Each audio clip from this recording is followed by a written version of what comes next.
মর্মান্তিক ছবি চোপড়াতে বিএসএফ এর কারণে 4 শিশুর মর্মান্তিক মৃত্যু। আমরা খুব পরিষ্কারভাবে বলতে চাই, এর জন্য দায়ী বিএসএফ। যে খনন কার্য চলছিল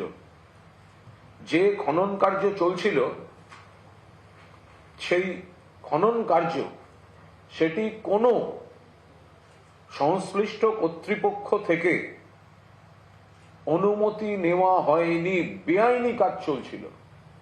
খনন বা নির্মাণ বা যে কাজই বলুন, বিএসএফ যে কাজটি করছিল, যেখানে এই মাটি চাপা পড়ে শিশুদের মৃত্যু মর্মান্তিকভাবে, ফুলের মতো 3-4টে শিশু শেষ হয়ে গেল, এর জন্য কোনো অনুমোদন বিএসএফ নেয়নি। এই মৃত্যুর জন্য বিএসএফ দায়ী।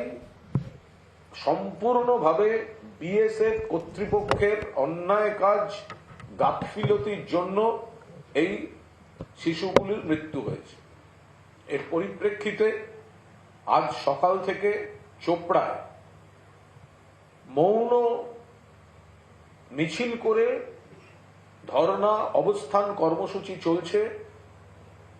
তৃণমূল কংগ্রেসের কর্মীরা আছেন, পাশাপাশি সাধারণ মানুষ, গ্রামবাসীরা আজ সকাল থেকে চোপড়ায় এর প্রতিবাদে এবং দোষীদের যথাযথ শাস্তির দাবিতে মৌন মিছিল করে নীরবতার সঙ্গে অবস্থান চলছে। পাশাপাশি সর্বভারতীয় তৃণমূল কংগ্রেস তাদের তরফ থেকে রাজ্যপাল ডক্টর CV আনন্দ বোস, তার কাছে অ্যাপয়েন্টমেন্ট চাওয়া হয়েছে। মমতা বন্দ্যোপাধ্যায়ের নির্দেশে, অভিষেক বন্দ্যোপাধ্যায়ের পরিচালনায় 12 জন সদস্যের তৃণমূল কংগ্রেসের একটি প্রতিনিধি দল রাজ্যপালের সঙ্গে দেখা করবেন। রাজ্যপালকে বলা হয়েছে চিঠি দিয়ে, 1, এই মৃত্যু মর্মান্তিক, দায়ী বিএসএফ। 2, বিএসএফ যে খনন কাজ করছিল, যেখানে মাটি চাপা পড়ে এই শিশুগুলির মৃত্যু, সেটা বেআইনিভাবে কনস্ট্রাকশনের কাজ করছিল বিএসএফ।